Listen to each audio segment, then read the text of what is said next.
ওসমান হাদির রামপুরের বাসার ঠিকানাটা দিতে পারলে 1 লাখ টাকা দিতে থাকে। আমার ঘর বাড়িতে আগুন তো দূরের কথা, আমার ব্যক্তি হিসেবেও যদি আগুনে জ্বালাই দেয়, আমরা এগুলো ফেসবুকে বলি না কেন?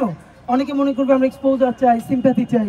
আমার আব্বা অত্যন্ত সম্ভ্রান্ত একজন আলেম, আমার জেলাতে তিনি অত্যন্ত সম্মানিত ব্যক্তি ছিলেন এবং আমার উপজেলায় গিয়ে হাদি হুজুরের বাসা কোনটা বললে সবাই চিনে।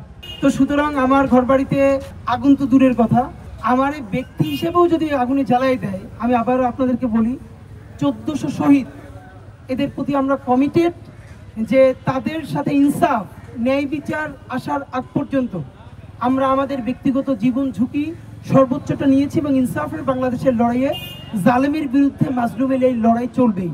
সুতরাং এক্ষেত্রে আমাদের ভয় নাই। কালকে একজন এসে বলল, নাম ভুলে গেছি, রামপুর আওয়ামী লীগের সহসভাপতি, সে ফোন করে একজনকে জিজ্ঞেস করছে, পরে যাকে জিজ্ঞেস করেছে পাশে একজন শুনে আমাদেরকে বলেছে যে ওসমান হাদির রামপুরের বাসার ঠিকানাটা দিতে পারলে 1 লাখ টাকা দিতে থাকে। তো সামনে যে সে আমাদেরকে এসে বলল। তো এরকম তো খুব ছোট ছোট ব্যাপার প্রতিদিন ঘটে, আমরা এগুলো ফেসবুকে বলি না কেন? অনেকে মনে করবে আমরা এক্সপোজার চাই, সিম্প্যাথি চাই।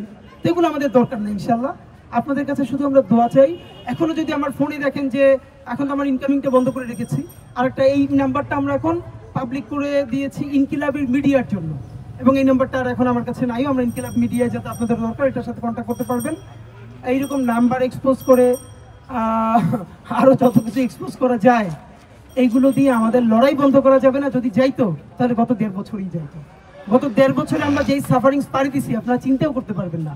আল্লাহ যদি আমাদেরকে একদিন অনেক বড় করে তখন আমরা ওই গল্পগুলো বলবো ইনশাআল্লাহ।